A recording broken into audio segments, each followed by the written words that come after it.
Tiba-tiba habuk masuk mata. Tiba-tiba habuk masuk lada hitam. lada hitam masuk mata. Okey.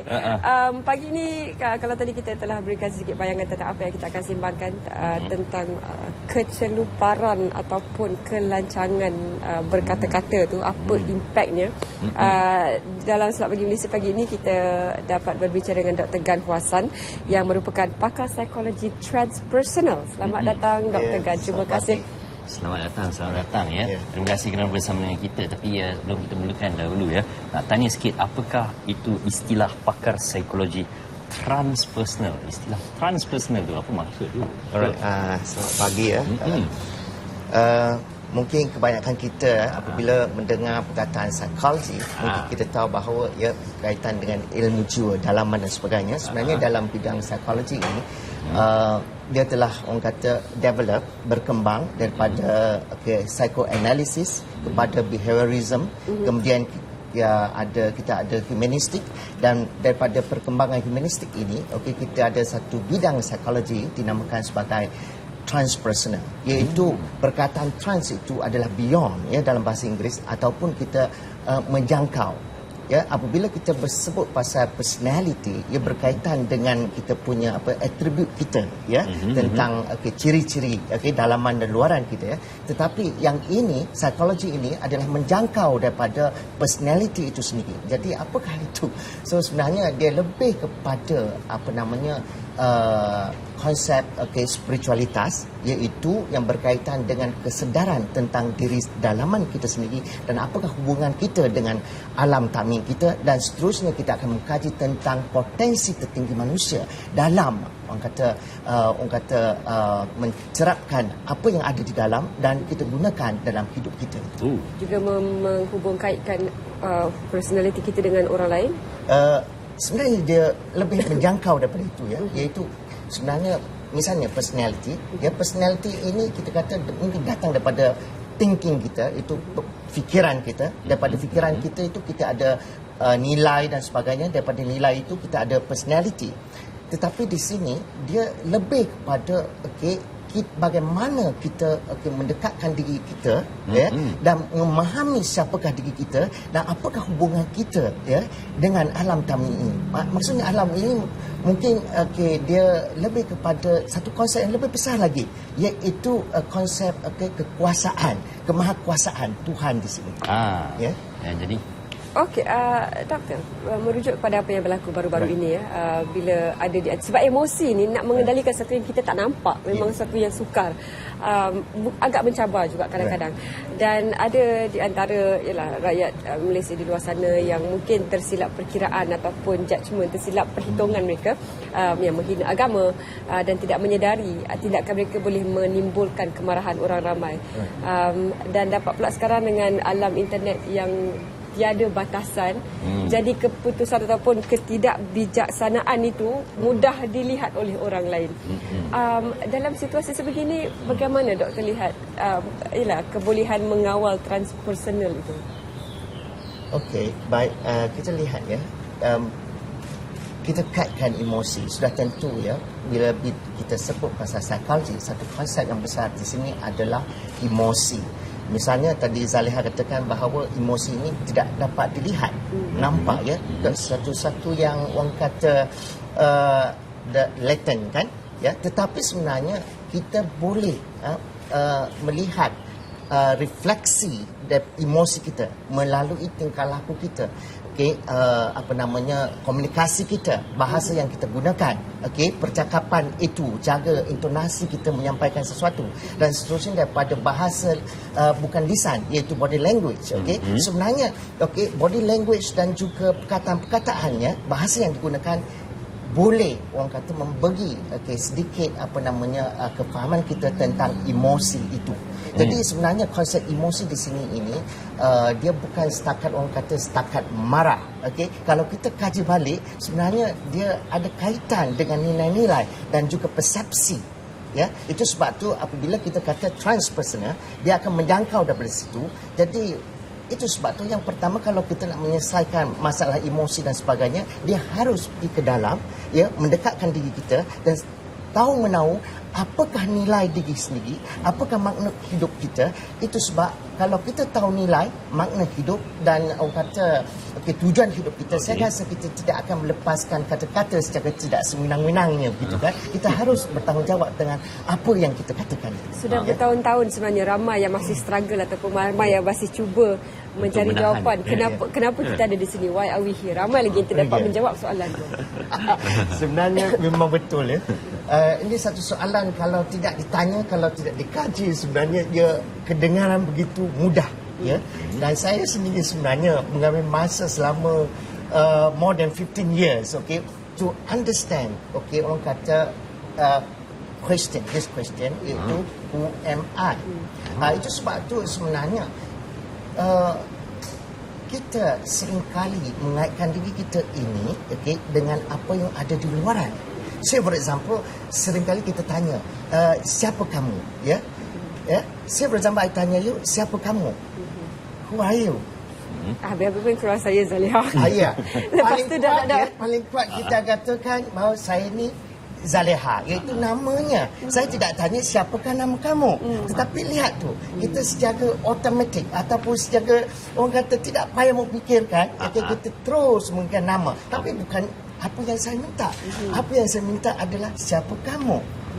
Dan itu sebab tu selain daripada kita berikan nama, kita selalu akan mengenalkan diri kita dengan pekerjaan kita, dengan hak milik kita. Saya mempunyai ini, saya mempunyai itu, anak, keluarga dan sebagainya. Tetapi jangan lupa bahawa kesemua ini sebenarnya ada di luaran, iaitu kita kaitkan itu ciri-ciri yang ada di luaran, kita kaitkan apa yang di luaran itu. Itu sebab kata kalau kita nak kenal diri sendiri, sebenarnya jangan kaitkan dengan luaran. Harus kita terus pergi pada soalan itu, siapa? Dan itu itu dia. Itu sebab tu masalah misalnya kata emosi, okey, terlepas kata, right, mulut celupar dan sebagainya, sebenarnya ini ada kaitan dengan yang dalaman. Sebab kalau kita tidak kenal diri kita, kita tidak tahu apa yang kita tuturkan, kita tidak tahu apakah nilai dan norma hidup kita, sebenarnya kita tidak sensitif kepada persekitaran kita. Itu sebab kita cepat orang kata melukakan perasaan orang. Ya, itu sebab macam Zaliha katakan tadi, okey, pasal keagamaan ini satu isu yang sensitif. Dalam kesensitifan ini, kalau kita tidak tahu apakah norma hidup, nilai hidup dan juga psikologi silang budaya yang ada dalam masyarakat kita ini, maka kita ingatkan tidak ada masalah.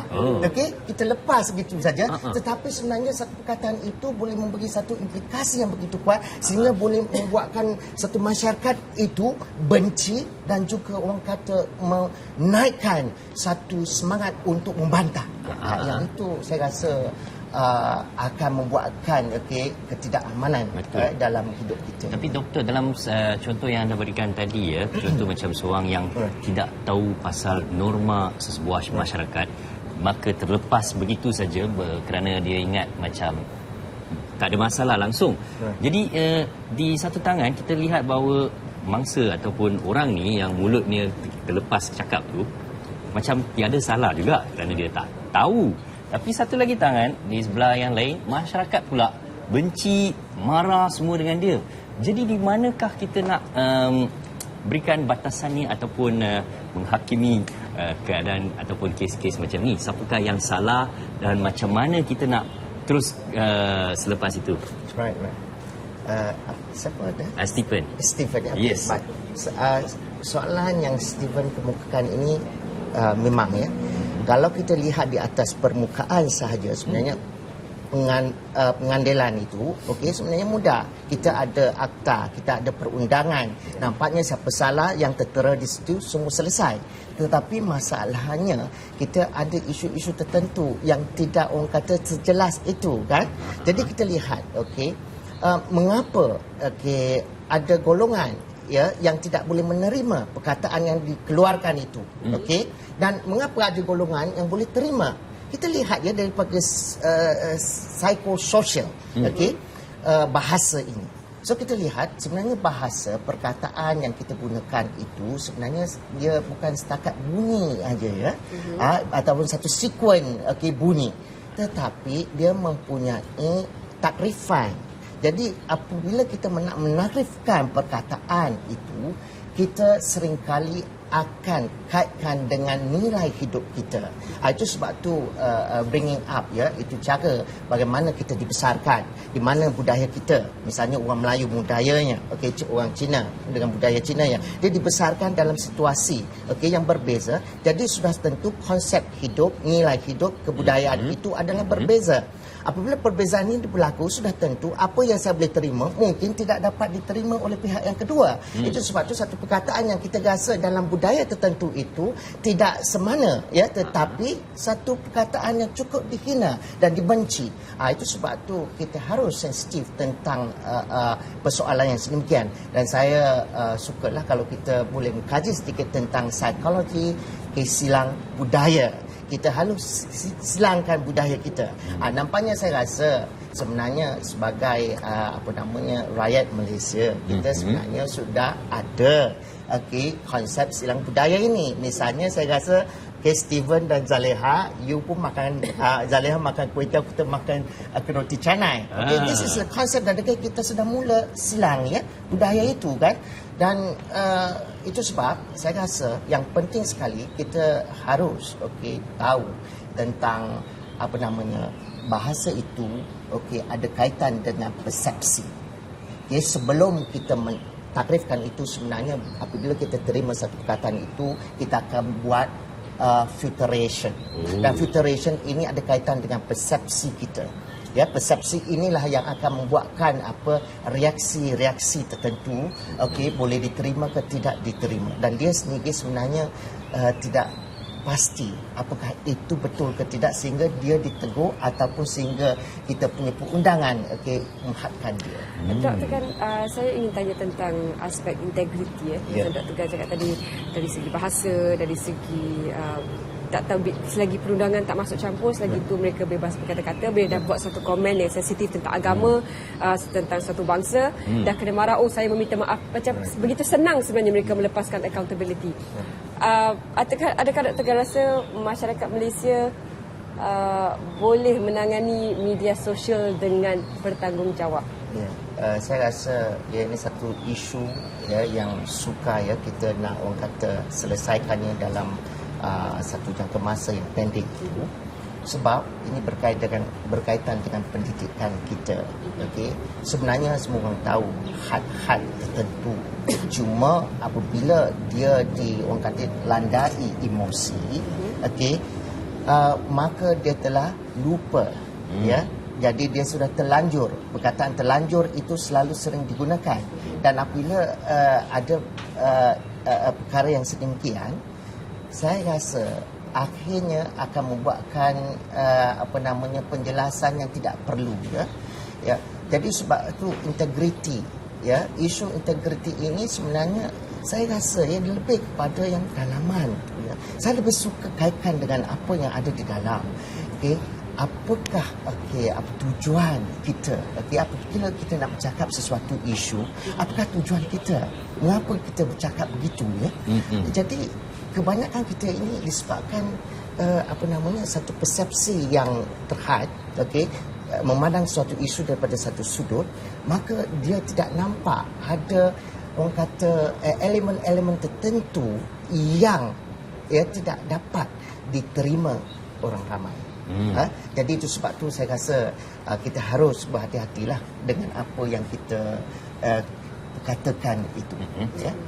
Okey, doktor. Seperti yang mana kita tahu, ada ramai rakyat Malaysia di antara di luar sana yang memang mulut sedikit macam Laser lah kan, celupa. Walaupun mungkin kita diri sendiri juga, tapi kita tak nak mengaku kan. Jadi kalau kita ada rakan-rakan ataupun kawan-kawan yang kita tahu mulut dia memang celupar sikit, macam mana kita nak menasihatkannya, ataupun apakah cara yang baik untuk memberitahunya ataupun menasihatkan mereka ni? So saya rasa pasal memberi nasihat ini dia bukan satu perkara yang mudah, ya. Bagi mereka yang mulut celupar, sebenarnya mereka mempunyai satu persepsi di mana apa yang mereka katakan itu adalah betul, ya. Jadi maksudnya sekarang ni pemikiran itu ya, dia dihantui oleh pemikiran ya, iaitu egonya begitu tinggi. Jadi bila dah orang kata kita melibatkan konsep ego di sini, kebanyakan masanya kita tidak dapat lepaskan diri daripada itu. Itu sebab sekarang kita katakan kalau kita hendak orang kata menjadi seorang communicator yang baik ataupun mempunyai satu hubungan yang akrab dengan sesiapa pun, maka kita harus tahu bagaimana untuk mengurus emosi kita. Itu sebab kita ada konsep EQ, Emotional Intelligence di sini. Jadi dalam isu Emotional Intelligence ini adalah bagaimana kita mengurus emosi kita, dan kajian juga membuktikan bahawa EQ ini sebenarnya lebih penting daripada IQ ya, apabila kita datang kepada orang kata membawa diri kita dalam menguruskan hidup kita. Itu sebab tu bagaimana kita nak menasihatkan mereka, saya rasa yang pertama sekali ialah kita harus memahami apa yang ada di dalam fikiran mereka. Dalam keadaan sedemikian, kalau kita tegur, mungkin teguran kita ini tidak lihat sebagai satu yang baik ya. Mungkin dia kata kita ni kacau daun ataupun kita orang kata disturb ya dia punya life. Seolah-olah menyimbah minyak kepada api. Iya, boleh begitu. Itu sebab tu dalam keadaan yang sedemikian, bagaimana yang pertama sekali adalah saya rasa bagaimana kita nak menyedarkan dia bahawa apa yang dicakap itu tak betul. Tapi bukan terus kita kata nanti kita pula yang apa laser yang katakan tadi itu tidak betul. Kita cakap begitu, mungkin direksi itu dia tidak suka kan, dia tak dapat terima. Betul tak? Jadi salah satu cara bagaimana kita nak sampai ke sana ialah kita dengan menyoal ya. Kita akan menyedarkan dia supaya dia tahu bahawa apa yang dikatakan itu sebenarnya ia begitu orang kata dari satu sudut saja. Mungkin kata Zaliha, pernah tak you fikirkan apakah perasaan mereka ya apabila mendengar kenyataan yang sedemikian misalnya. Itu pun juga doktor boleh diterima dalam keadaan defensif sebenarnya. Sebab seorang tu akan cuba mempertahankan pendapat mereka. Itu sebab tu kita kata it is not what you say, it is how you say it. Itu bukan intipatinya bukan kandungan itu, tetapi cara kita nak menyampaikan. Misalnya tadi ya, kalau kita menggunakan nada yang berbeza, begitu orang kata memberi arahan, jadi sudah tentu Zaliha dia tak suka lagi, defensif. Maka bila dia defend, saya rasa tidak dapat selesaikan masalah. Cuma kita menggunakan cara yang orang kata supaya dia dapat berdiri pada sudut yang berbeza, melihat dan merasai, ada empathy, konsep empathy di situ. Tapi of course dalam teknologi perubahan ya, kita lihatnya orang kata transformation technology, satu teknik yang cukup bagus untuk membuat perubahan sedemikian adalah NLP, iaitu Neuro Linguistic Programming. Sudah tentu dalam siri macam ini kita tak sempat kita nak pergi mendalam tentang NLP ya. Tapi sekarang saya suka mengatakan bahawa bagi mereka yang orang kata tidak dapat melepaskan diri daripada orang kata kongkongan, mungkin ada orang dia tahu ya ada masalah ni tetapi dia tidak dapat melepaskan ini, jadi kita orang kata nasihatkan dia belajarilah apa itu EQ, SQ, social intelligence, emotional intelligence, NLP ya, begitu. Sebelum kita menutup tikar untuk tirai untuk segmen ini ya, biar kita mengkaji sedikit dalam dengan ayat ini. Sesuatu perkataan seorang boleh membina ataupun membinasakan perjalanan hidupnya. Jom kaji sikit. Memang betul ya. Kita lihat kalau kita mengkaji, misalnya saya suka mengkaji daripada peribahasa ya. Disebabkan mulut badan minasa, betul? Disebabkan mulut, leher terjerat. Ya, begitu juga, dan juga mulut tempayan boleh ditutup, mulut manusia bagaimana kita nak tutupnya? Kita lihatnya daripada peribahasa dan perumpamaan yang sedemikian, dia telah merefleksikan bahawa masyarakat Melayu, sebab ini saya mengambil quote daripada peribahasa Melayu. Jadi kalau ada peribahasa itu dalam masyarakat itu, ini bermaksud bahawa dalam masyarakat itu dia sudah ada pemahaman yang sedemikian dan dia telah berlaku sebelum ini dan dia telah jadikan ada perkataan sebenarnya untuk jadikan teladan. Jadi itu sebab tu kita harus menjangkau daripada itu, memahami satu peribahasa dan mengkaji masyarakat itu sendiri. Itu sebab tu dalam masyarakat Melayu saya rasa mulut cerupa. Mengapa kita ada murai? Betul. Okey. Banyak yang perlu difikirkan dari apa yang Dr. Gan katakan tadi. Terima kasih kesempatan ini Dr. Gan berkongsikan banyak topik yang boleh menjentik semangat untuk berfikir lebih teliti sebelum menuturkan satu perkataan.